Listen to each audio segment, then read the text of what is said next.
Agora no programa Shekinah, Fato da Semana. Fato da Semana.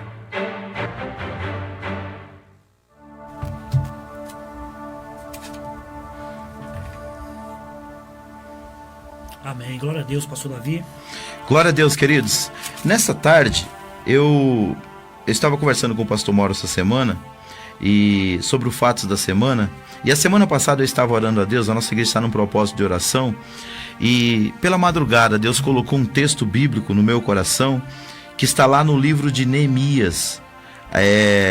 O capítulo de número 4, do versículo 12 ao 14. Eu não vou ler porque o texto é um pouco extenso e eu quero falar um pouco sobre esse assunto. E nesse texto, queridos, Neemias, ele tinha ido para Jerusalém para reconstruir os muros da cidade. A cidade tinha sido queimada, a cidade tinha sido... o povo tinha sido levado cativo, e depois de 70 anos, Neemias recebeu o direito, dado pelo rei Artaxerxes, que era o rei da Pérsia, que naquela época era imperador mundial, para ele reconstruir a cidade. E quando ele chegou ali, ele teve muita oposição.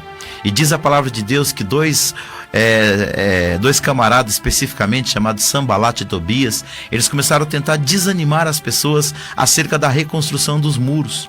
E de tanto ataque, de tantas palavras negativas, o povo começou a desanimar. Então a Bíblia fala que Neemias, ele reuniu os líderes da cidade, que eram os príncipes, e ele começou a motivá-los, a encorajá-los a fazer a obra de Deus, a reconstruir a cidade a partir dos muros. E isso eles fizeram em 42 dias. Agora, o que me chama a atenção foi uma expressão que ele usou que vale para nós nos dias de hoje. Ele disse assim, lutai por vós, pelos vossos irmãos, pelos vossos filhos, pelas vossas mulheres e pelas vossas casas. E interessante, pastor Mauro e Hugo, o que ele fez para motivar essas pessoas? Ele colocou cada um para reconstruir o muro na frente da sua casa. Tinha várias casas dentro da cidade. Então ele falou assim, você mora aqui, então você vai reconstruir o muro na sua frente. Você mora aqui do lado direito, você vai reconstruir o muro na sua frente. Ou seja, a pessoa estava construindo e reconstruindo a muralha e olhando para a sua família. E aí para mim é uma lição muito especial.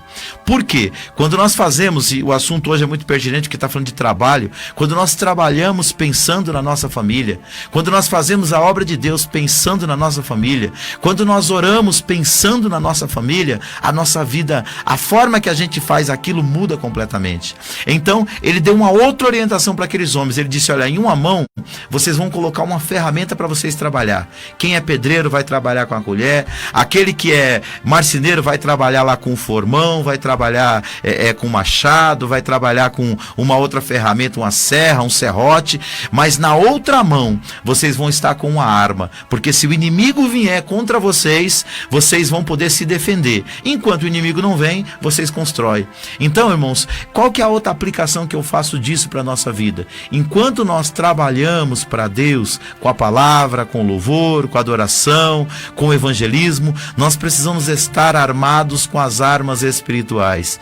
Em Efésios capítulo 6, a partir do versículo 10, o apóstolo Paulo disse para a igreja em Éfeso, ele disse para ela tomar toda a armadura de Deus, para que ela tivesse preparada para enfrentar todas as astutas ciladas do diabo. E ele começou a enumerar as armas espirituais que a igreja em Éfeso deveria usar e que nós também podemos e devemos usar nos dias de hoje, pastor Hugo e pastor Mauro. Ele disse assim, tomem o capacete da salvação, tomem a couraça da justiça, peguem o escudo da fé, cinjam os vossos lombos com a verdade, prepare os vossos pés com o evangelho da paz e, acima de tudo, peguem a espada do Espírito, que é a palavra de Deus. E ele conclui a recomendação para a igreja dizendo o seguinte, depois disso vocês devem fazer 3 coisas. Vocês devem continuar orando, vocês devem perseverar e vocês devem estar vigilantes. E essa é a palavra que eu quero deixar para as nossas famílias nesse final de ano. Então, eu mandei um texto para vários amigos meus, para os grupos pastorais com a palavra que Deus me deu, publiquei na minha página no Facebook e mandei para todos os membros da nossa igreja a palavra que Deus colocou no meu coração, que era para nós lutarmos pelas nossas famílias, irmãos. O diabo está furioso querendo destruir o seu lar, mas ele só vai ter êxito se você baixar a guarda. Se você se levantar na unção de Deus e do Espírito Santo, Satanás, irmãos, não vencerá o seu lar, a sua casa e a sua família. Mas em Cristo você já é mais do que vencedor. Eu quero encerrar dizendo o seguinte: a palavra que Deus colocou no meu coração era para nós lutarmos de 4 formas. Primeiro, adorando. Segundo, orando. Terceiro, vigiando. E quarto, usando a palavra de Deus. E é esse o conselho que eu quero deixar para você que está nos acompanhando, seja pela rádio ou seja também pelas redes sociais. Que Deus abençoe seu lar e a sua família. Lute pela sua família, lute pelo seu lar, lute por quem você ama. Deus está do seu lado se você usar as armas espirituais. Deus abençoe, queridos. Esse foi o Fatos da Semana. Glória a Deus, graças a Deus, pastor Davi. E nós já falamos aqui, né, sobre liderança e citamos muito o exemplo de Neemias, né? A Bíblia, ela nos instrui a fazer várias coisas. Neemias é o maior símbolo de liderança que tem na Bíblia Sagrada. Verdade. Pastor Davi, rapidinho, pastor Mauro, o que o pastor Davi falou aqui, o que Neemias conseguiu fazer com aquele povo, colocar cada um no seu lugar, e ali, pastor Davi, já para pegar um gancho, era todo mundo trabalhando. Verdade. Era de general ao pequenininho, era todo mundo trabalhando, não tinha ninguém que ficou parado ali, cada um no seu quadrado. E a estratégia de Neemias que ele fez também, essa parte, ali são várias estratégias que Neemias usa, mas exatamente, é essa estratégia que ele fez de colocar o trabalhador próximo da sua família, né? Sim, isso é pastor. coisa maravilhosa, né? Porque o muro ele era extenso, né? Ele colocou próximo. Por quê? Por que aquilo ali? Porque se os inimigos viessem contra a sua família, ele estava ali para defender também a sua família. E também o momento de descanso, estava próximo à sua família. Sempre ele estava de olho na família. E o que muitas vezes nós temos que também entender é isso hoje, né, pastor?